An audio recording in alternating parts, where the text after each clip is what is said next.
This is like, I feel like I'm in Deus Ex, man. I've just had an eye implant or something because I can see every single tiny like line in my hand now. It's like so bizarre, man. It's weird feeling. But I can't walk in these. I tried to walk in them and I nearly fell over. It takes some getting used to. Do you wear glasses? Oh. Do you wear lenses then? Oh, no. The day is coming, I'm sure, but not yet. Yeah, it's so funny though. All my students are like, oh, teacher, you're wearing glasses. I'm like, shut up. You're fucking 10 years old, you're wearing glasses. Give me a break. I'm 42. Jesus. I didn't actually say that. Should I go first then? Yeah. All right. We don't normally do this for this show, but this game is going to talk a lot about, well, basically, it's another Cube ripoff. So if you've not seen Cube, the movie from 1997, we do have a few spoilers in here, so just be warned. Hello, and welcome to Buyer's Remorse. I'm Justin. And I'm Darren. And today we're going to be discussing Darren's game that I had him play, which is... Well, it depends how you want to say it. It's either Bryan Audley's Numbers or it's Brayan Odley's Numbers. What? Why are you doing this to me? I'm serious. When you go to the store page, it's called Bryan Audley's Numbers, but when you download it and load it into your library, it's spelled wrong. There's like 2 typos in the title. All right. You realize this after you had your glasses, right? This wasn't something that you filled in because you couldn't see it before. No, it's, Bryan, Bryan, and then when you load it into your library, it's Brayn, and then Odley, instead of Audleys, it's Odleys. So they can't even get their own fucking title right. So, a few things about this. This game, do you know when it came out? No. I think I bought it when it came out because I was really interested in it. It must have just been 2000. It was always cheap when... It must have been 2018, 2017. All I know is this came out... If you got it as soon as it came out, this came out roughly right after I think we uploaded the Cubed episode of Filling in the Gaps. Yeah. In which we talked about Cube and Jim Henson's The Cube and a game called Half Dead, which is basically like the movie Cube from the 90s, which really should probably get some sort of copyright strike. It's just so... the image of everything is just so straight from the movie. But we found out about this one afterwards, so we couldn't talk about it. We couldn't throw it in. So not, I think, long enough or enough. Well, I don't know. I could be wrong. But I always felt there wasn't enough here for a full Filling in the Gaps episode. So I'm so glad we didn't do this for Filling in the Gaps, man. So that's why I subjected you to it. A whole hour. Today. And on top of that, what the listeners may not know is that one of your weaknesses is math. Yes.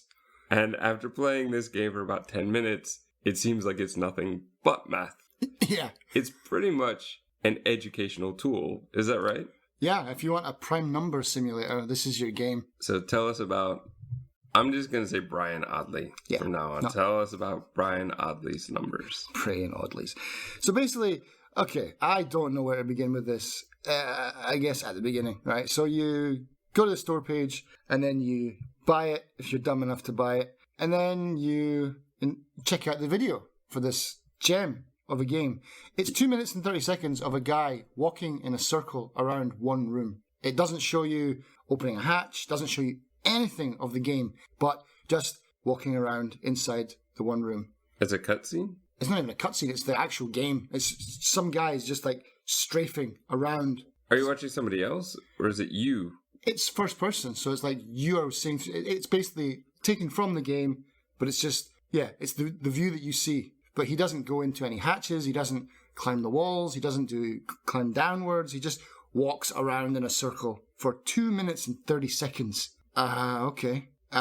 You go down the page, read some of the bits of blurb that the Oh, you're still on the store page. Yeah, on the store page, yeah. Oh, I thought you meant as soon as you started the game. No. This is... I'm like, I only played it 10 minutes like a year ago, but I didn't remember this random cutscene of having to walk around. So that is their trailer. That's their trailer, yeah. Okay. Yeah. So then you go down the page to see what the developer blurb is, and it's like, he's taking the piss, man. He's like, yeah, this game is like, there's a story. It's not very good, but I liked it. And, that's what he said. Yeah, that's what he's saying.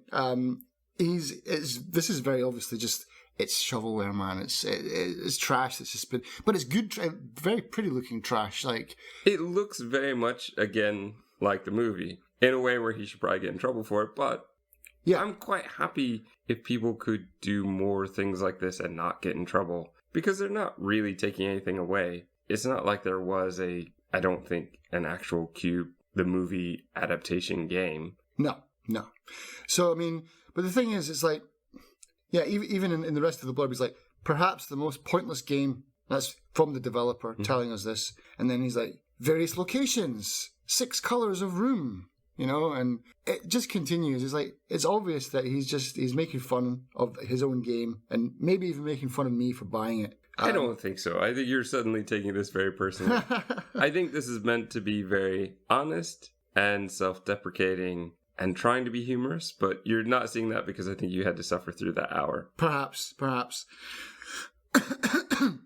So then, yeah, so we get into it, and it's time to get, but basically I had to look up online what is a prime number, because I kind of knew what it was, but I'd forgotten. So yeah, so it's a number that can only be divided by 1 in itself, which immediately gives me cold shivers, because I can't even divide something by 2, man. So, did you have a calculator? I did. I had to play this game with a calculator. I'll get to that in a second. I did check out some prime number stuff, though.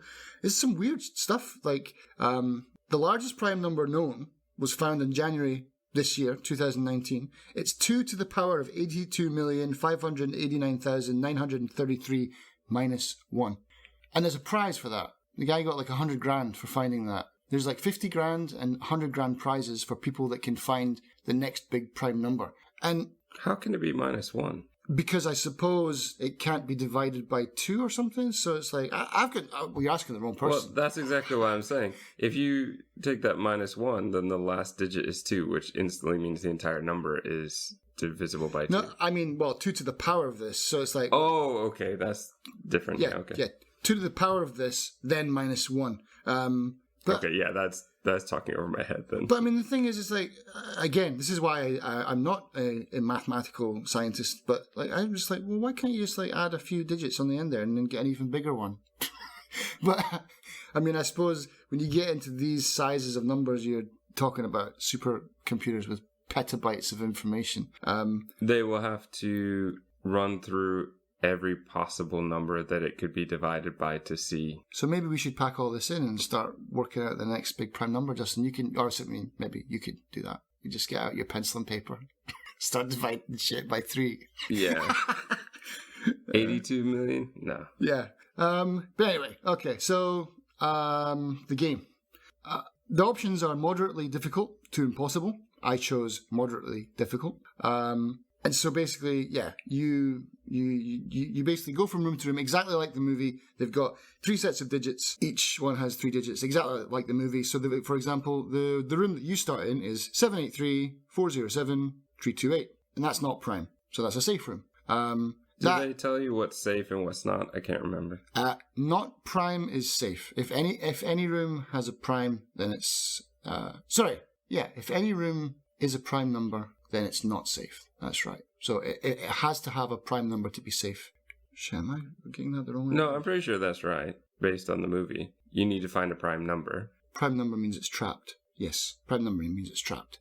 If it's not prime, then it's safe. That's right. Okay. But do they tell you that in the game? They do. They do, at least, thankfully. But yeah, it's just boring as hell, man. It's like... So basically, I got out my phone... I went to a great website called maths.com or something like that, and they have like a prime number calculator.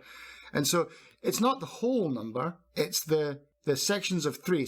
So for example, my room, I would have to type in, before I entered it, if I was coming into this room, I'd have to type in 783, not prime. 407, not prime. 328, not prime. Although, I don't know how that is not prime, because I did learn a few things playing this game, and one of them was if there's an even number on the end, it has to be prime. So I don't know how 328 is not prime. Maybe I'm missing something. No, if there's an even number at the end, it can't be prime. Oh, that's what I mean. Yeah. See, fuck, man, I can't. Oh. I have something wrong with me, man. I definitely have something wrong with that part of my brain. But anyway, it's boring. So you climb through. Remember what we talked about with Half Dead, though? How we were kind of annoyed that it was all more or less two-dimensional. You couldn't climb up through the hatch at the top, and you couldn't climb down through the hatch at the bottom. In this one, you can, and it's pretty well done, to be honest. The climbing up and down? Yeah, it's fairly doable. Not really that buggy or anything like that. So you can climb up, you can climb down. Getting into the hatch is a little bit awkward, but I find that if you crouched and then just like edged your way in, you can get in easily, and you don't fall off, which is good, because that would be really frustrating if you just kept on falling off the side of it before you got into the hatch. But yeah, so it's basically you are in the movie Cube, you're doing the things that they do in the movie Cube, but all the interesting stuff has been removed, apart from the prime numbers. You know, there's no boot throwing, no the Ren. There's no other characters. There's no other characters. There's nothing. You do, when you do hit a prime room, there is a little kind of death scene where, you know, you see the spikes go into you. Well, you don't see them go into you. You just see them in front. It's all first person. Are there different kinds of death? I only found a couple, to be honest. I found incineration and I found spikes, and that's it. Because that was only because I was getting bored. I wanted to hit the edge of the cube, so I just picked a direction and I went for it. And I must have gone through. It does have a counter on it. I think I went through about 50 rooms in a straight line, more or less, and I never hit the edge. And I went online to check out some guides, and a lot of people are saying this game has no end. So that's not fun then. Yeah, it's not fun. It's so I spent an hour punching in numbers into my calculator, getting them correct, and just all I wanted to do was find the edge and see if there was something cool there. I even tried waiting in the first room, like in the movie, to see if that was the trick, but that wasn't the trick. And I didn't really want to. I didn't have a lot of time to spend in that room. I spent about 10 minutes in it just to see if something happened. There's not even any audio clues, like hearing the cube spinning around or shifting, like in the movie. Yeah, it's just crap, man. Yeah. Where Half Dead Half Dead 2 looks better than Half Dead, but where Half Dead. Yeah, I think in Half Dead 2, from what I saw, it looks like there is more than one level. Yeah, and there's more. Like when we talked about it, I don't know if they listened to us or if they already had it planned, but we suggested like it would be much better if you could have co-op, but with the option to betray your partners. And like you can do that in Half Dead 2 now, which is awesome. You can push people into rooms and stuff, steal their boots. You can just straight up attack them as well, which probably makes that game really toxic now. But number of people survived? 0. Yeah, 0.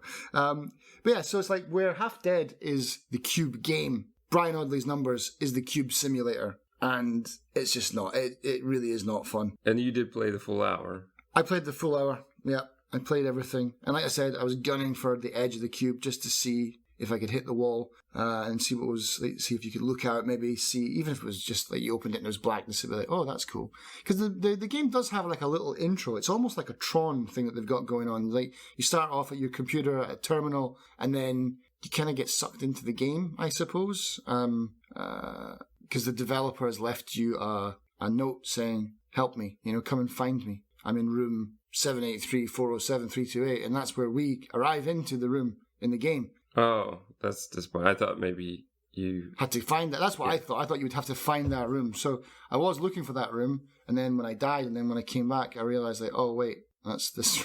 That's this room. So yeah, there's just no goals. There's no end, and like you said before, if this game, I'm surprised this game's still up and running and it hasn't been taken down yet. But the fact that it's out there, and even if it's driving traffic to people to go and watch the movie, then fair enough. And I like boring games. I bought that stupid the Dharma Swan Station game, which you literally sit in the hatch and press a button every 108 minutes.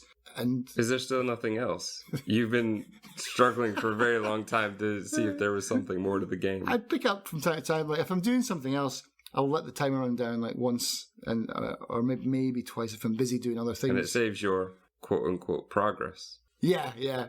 But they've added like mini games to it, like Snake, and I don't know what else they've added, but they did add a few things. But let's keep in mind, that game was around $8, I think, to begin with. Yeah. This game is how much? Was it this one? I don't know. How much was it? Is it 20? I don't know. I'd have to look it up. This game? I think it's only $5. I think it's about $5. I don't even think it's that much. We'll have to look it up. I think I bought it for $1. Yeah. That's what I remember. Or maybe less. Because I remember thinking, oh, it's not good. I don't think that I will play this. But it's not a price where I was annoyed. If I'd paid $5, even $5, God, man. I think I would have been really irritated. Yeah. So I don't think that it was very much at all. But we'll have to check and splice it in at the end. So this game, tags. Maths. Yeah, that's got to be number one. Maths. It's first person. Copyrighted material. Doomed to be removed. I mean, it hasn't been removed yet, so it's definitely... Well, Half Dead hasn't been removed, so yeah. I don't think this one is in any more danger than that. Yeah. Would you recommend this game to me? No. Just watch the Cube again, man. Would you recommend it to our listeners? Nope, definitely not. I'm not being responsible for this garbage. Will you play it again? Nope. I'm gonna write to Steam and tell them to delete it from my library entirely. I don't know why you get obsessed with this needing stuff removed from your library. Yeah, it's garbage, man. Pass. Is this a confirmation or a remorse? This is definitely 100% remorse for me and more. Buyer's remorse!